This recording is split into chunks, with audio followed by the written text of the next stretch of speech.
Well, well, well, guys. Check it out, we got Dullahan playing as the Aversa Assassin, fighting Mikasa as the Ravener Alpha.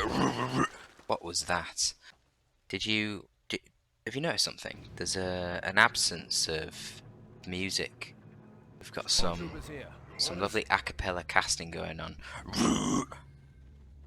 But you know, it provokes a little something in me. I just can't. My God. Sorry about that, guys. Sometimes it just comes out. I think we'll just settle with some in-game volume. Ooh, maybe that's a little bit too loud. If we put it here, you would like to think that it would be an appropriate level of volume. Right, there you go. We'll see how that goes, I suppose.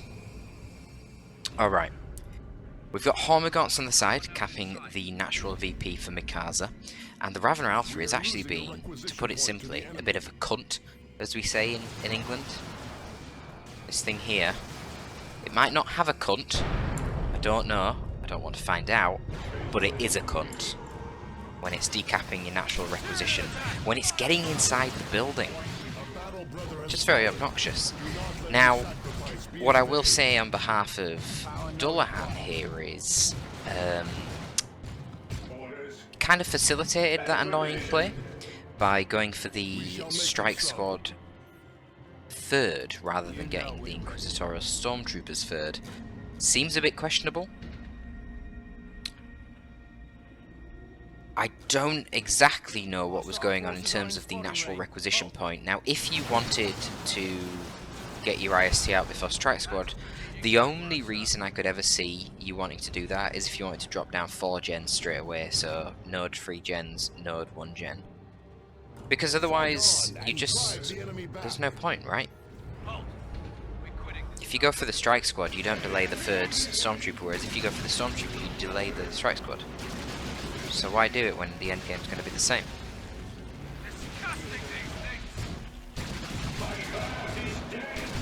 I don't know, but maybe he just fucked it up, or maybe he got harassed by termagants or spawn mines on the far side. I'm not sure because I wasn't paying attention because I was trying to do the stupid bit. Anyway, spawn mines are forcing off the IST over here, but the Strike Squad are doing decent work down here. Unfortunately, this Ravener Alpha once again is being a little bit Charlie Uniform November Tango, and the Strike Squad have no anti-garrison, so they need to get the hell out of there. Finally, we see some Warrior Brood coming out for the Tyranid player. Seems to be a little bit late on that Warrior Brood, if I'm honest with you, but that's because they've chosen to get the Toxin Sacks, which obviously cost 15 power. Oh, it's going to be a wipe on the Hormagaunts here. Really good range DPS on the move here from the Strike Squad and the Aversa, but unfortunately, they decide they're going to shoot at the Ravener Alpha instead. They do actually use Energy Burst on him, trying to slow him down, stop him getting back in that garrison, but to no avail, unfortunately, and he's going to hide in that tower once again and troll the absolute shit out of them. Look at the size of that thing. Imagine coming up against a building and that motherfucker's sticking its head out. Looks absolutely gigantic. The sense of scale in Dawn of War 2 is pretty good, not when it comes to the garrisons. Anywho, so the Hormagaunts somehow survive, but because of that early Toxin Sacks that Mikasa got, he's really delayed his Warrior Brood. And, you know, things go really well in the early game for Tyranids, but certainly as the game starts to go on, things go a lot worse. So the fact that he just hasn't really been able to get out as much warrior pressure as he possibly could have, it's not good. Now these double Strike Squad are going to be pretty oppressive. Very nice play there from Dullahan, actually, staying in really hard to that fight. I forget the name of this. I think that's the hypermetabolism ability. So it gives him a lot of HP regen and reduces the cooldowns of his abilities. The cooldown reduction wouldn't be very important there, but the HP regen meant that the termagants couldn't actually kill him with their pew pew. You could get that model kill before getting out of there. We do see the Sin Skin Body Glove. I like this war gear. Pretty cheap, but it's just really effective in pretty much all scenarios. Cutting the health cost of Psychon in half and giving you passive HP regen is always nice. Now obviously this isn't as tanky as you might get on other tanky heroes, with their tanky melee war gears. But at the end of the day, it's the Aversa Assassin, right? He's not meant to be a tanky hero, he's an assassin. It's all about DPS and speed. Hormagaunts here are in a bit of a precarious position, running past the strike squad, but they don't want to fight the strike squad in melee, especially the attacks will send them flying. It's a pretty awkward map really for the Hormagaunts. They can't get a terrible amount done here because there's too many garrisons. You see what happens when they fight the strike squads, they just get flipped all over the place. The Versa's moving down, I'm going to type the warriors, yeah, and the Hormagaunts have to get out of there. Pretty awful engagement really for Mikasa because he didn't even force this strike squad off, which probably should just go off and heal at this point, to be honest. But he bled an additional 5 Hormagaunts, and he's basically just feeding XP to the OM forces. Level 2 Aversa Assassin is on the field now.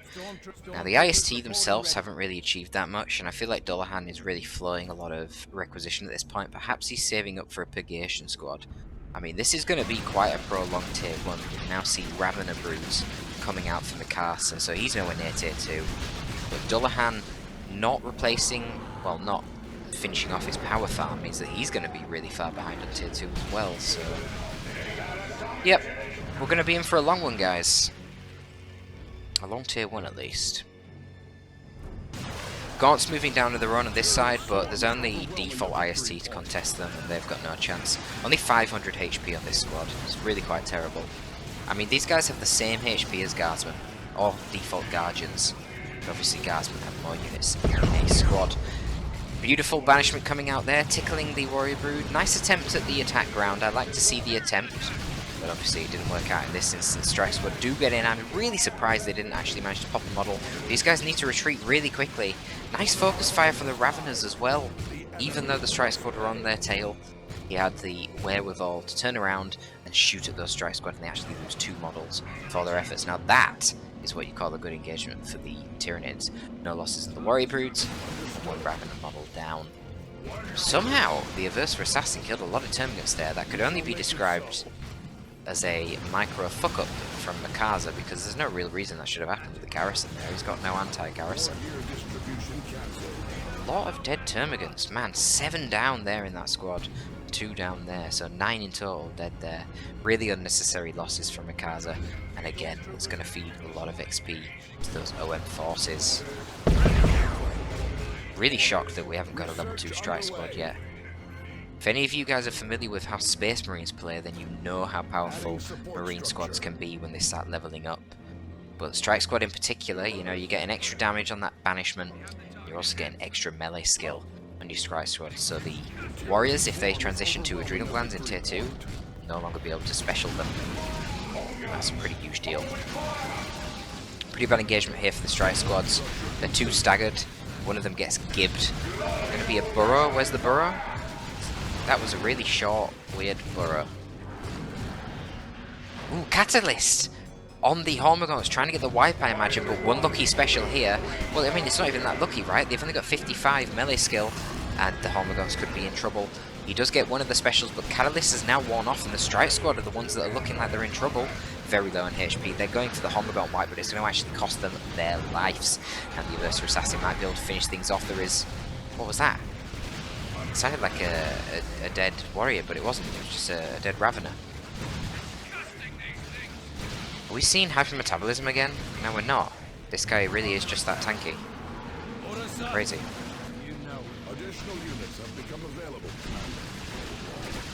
Wow, is he actually going to kill the Aversa Assassin?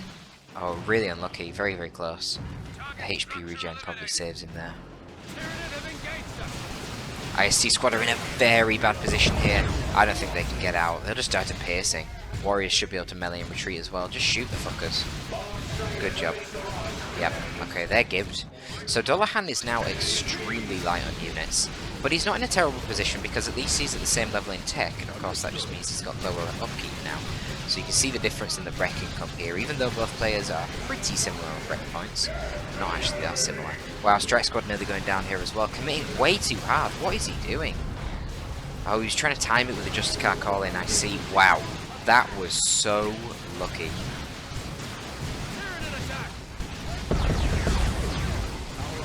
What a scrappy engagement.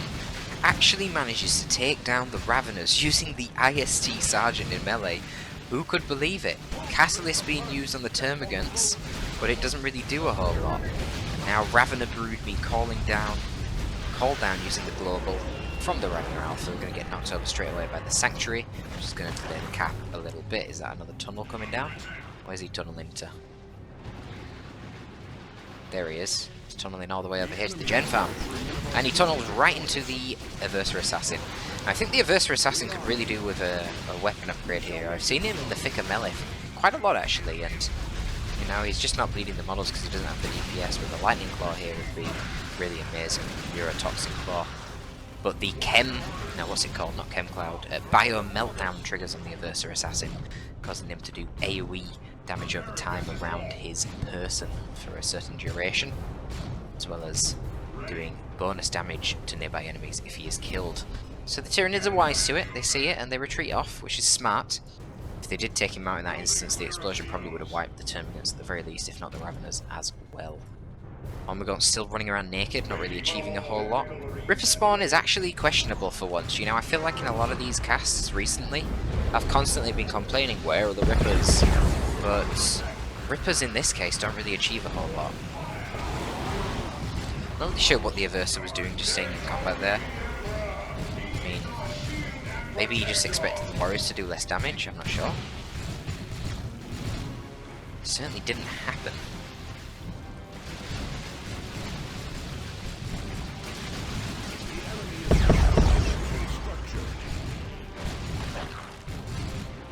So many models just getting bled left, right and centre.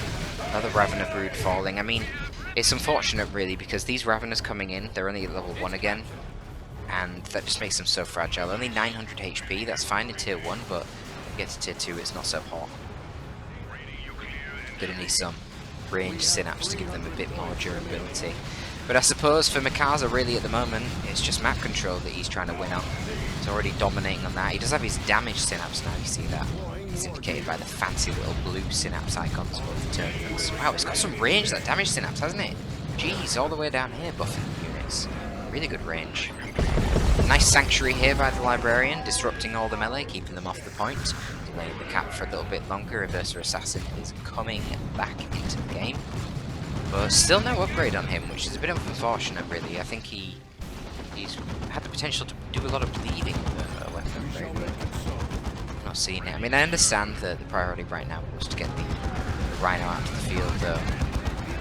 I mean, the Rhino is forcing off a lot of Mikasa's troops and it's helping Dullahan get back onto the map, gain map control. However, it does facilitate Mikasa going for that Venom Brood that I was mentioning earlier, which will buff the Raveners and buff the Terminus, so it would be a good generalist upgrade anyway. Now you really need to get it to try and deal with the Rhino. He also has the option of the Corrosive Devourer on the Ravener Alpha. Wouldn't be a bad option at all. Actually does plasma damage with its default attacks, which is really quite bizarre. It's the only plasma damage weapon that the Tyranids have access to in the entire roster. That would be very effective against the Strike Squad. And you activate the ability, and it just does double damage against vehicles, which, not exactly hard AV, but it's a solid AV for the amount of DPS that it does. Plasma Overcharge coming in from the IST, disrupting this melee, and then of course they can get that plasma damage to the heavy infantry armour of the warriors, so it would be quite effective. Ooh, Ravener's dead here because the IST are coming with a grenade. There should be enough ranged DPS. The Rhino's kind of screwing up their own ranged units here, path blocking them, and somehow the Ravener manages to sneak out. The Ravener is such a fast boy. Versa Assassin kills another Ravener model. Man, this guy is relentless. He is under the effect of hypermetabolism here. You can tell by the increased HP regen that he's got, and that causes him to suffer that DRD buff, which is visualized by that FX eventually, but he retreats out in time, which is no problem. Now a little bit of a micro fuck up here from Mikasa, taking a long time to get his Venom Brood out. He could have got that out a very long time ago, and honestly the Rhino is kind of punishing him for it. Let's give Dullahan way more map control than really he should have. And now the Venom Brood is fairly slow to respond, and now the Raveners are in trouble. They can only get the decap. I mean, better than nothing. Dullahan's down here getting the requisition on this side as well. Now Mikasa is going tier 3. Dullahan is kind of lacking in resources. He's actually quite good on Wreck. but he needs to replace his power. Power is something he's struggling with quite dearly at the moment. Couldn't even get a Dreadnought if he wanted to, which would be quite helpful to counter any potential Karn effects that might come out. But the issue is, of course, there's already a Venom Brood on the field. You've got AV that the Ravener Alpha can get, the Adrenal Gland Warriors as well can do some AV. So add all that up with the Karn effects on top, I think a Dreadnought's going to be a very risky play. Really, Dullahan needs to try and get to tier 3 himself, get some Terminators out, which will be able to easily solo this entire Tyranid army. And then he can get something perhaps like a Conversion Beamer Purgation Squad, which would deter the Karn effects. It wouldn't kill the Karn effects on its own, so it is a tricky prospect. He is going for the Grey Knight Dreadnought. Now, one thing that he could do alternatively is he could rely on the tankiness of his free melee units at the moment. Strike Squad, the Librarian, and the Aversa. Use them to charge in and tie up the Venom Brood, whilst the Dreadnought tries to deal with the actual Karn effects. And then, like I say, you can get the Conversion Beamer afterwards. That'll be very effective. Wow, he actually took out the Rhino there. That is unbelievable. Catalyst on the Venom Brood. It's going to cause them to do insane damage. Raveners nearly get taken out by the Strike Squad. The Strike Squad is actually running rampant here. One of the Venom Brood models gets taken out by the plasma guns from the IST, causing some backlash, and now the Strike Squad just goes crazy. These guys are nearly level 4. Look at how tanky they are. 2,150 HP even. More Rippers coming out, but again I have to question it because in this instance there's really not that many vital ranged units to tie up, and there's a lot of melee on the field, so really all this does is feed red to Dullahan, as well as give him a little bit more XP. You see, it's trickling up, trickling up. Not good. Operatives! Wow. Operatives are not a choice I would have expected. I think Interceptors could have been, you know, a relatively obvious choice, because you would anticipate that they're going to get some sort of Karn effects. And the Karn effects will easily solo the melee Dreadnought if it has Venom Brood support. So obviously that's why you go for Interceptors, to constantly leap onto the Venom Brood and tie them up. Cybernetic Enhancement now coming out, so no melee upgrade yet. I really do think this is a mistake from Dullahan. Now, Bio Meltdown's been used again, but there's just, I don't know, man. Warrior Brood are going to get fucked up here. These Strike Squad are vicious. Really vicious. Ooh, double Synaptic Backlash there. Brutal. Cybernetic Enhancement, so what does that do? Rapid Reflexes, yes, which heals the Aversa, gives him like 120 HP over a short period of time, but it also reduces his cooldowns, so then he can use his cheaper Psychon again. Very nice little combo here to make him very tanky, surprisingly high in damage. Of course, he would be much higher in damage if he actually had a melee weapon. It's really irking me. I don't know if you guys can tell. It's irking me that he doesn't have a melee weapon. Not a lot here to actually deter the melee. For some reason the Strike Squad are left in range stance, which is a huge mistake. If they were in melee with a Venom Brood right now, there probably already would have been some backlash. It would have gone very well, but unfortunately he's dropping a couple of models, and Holmogorts are now engaging, but the Raveners over here look like they're going to die. Now Catalyst is used once again, and he actually manages to take out the Strike Squad, but he trades the Raveners for it, and unfortunately for Mikasa, there is a serious lack of VP control in his favour. So he's calling in a few Venom... No, not a few Venom Broods, I forgot he's in tier 3. He's calling in Gorns using Without Number. I'm just going to send them over to try and get the cap as soon as possible. But unfortunately the Dreadnought has got into melee with Venom Brood, forces that off. Sanctuary is going down, disrupting a lot of the cap and prowess of the Tyranids. Will the Librarian get a good special? It's not going to matter. There's no time. He finishes off the final Warrior Brood model, and Mikasa cannot even get the cap in the mid, which means that this game is over. Understood. Thought it was cool to see a little... Wait, hang on, what? Oh, he continued the cap with the Hormigons. Oh, very nice, but it doesn't matter, now the game's over. There you go. Cute. Yeah, so... I just thought it was interesting to see a game where we're featuring OM versus Tyranids. I feel like you don't see either of these factions very often. I know Tyranids aren't very popular on the channel, but I actually get a bit of enjoyment from casting them. I feel like this wasn't the best showcase of them, but a cool game nonetheless. Thank you for tuning in, folks. That is going to be all for your boy Torpid this time around. Torpid out.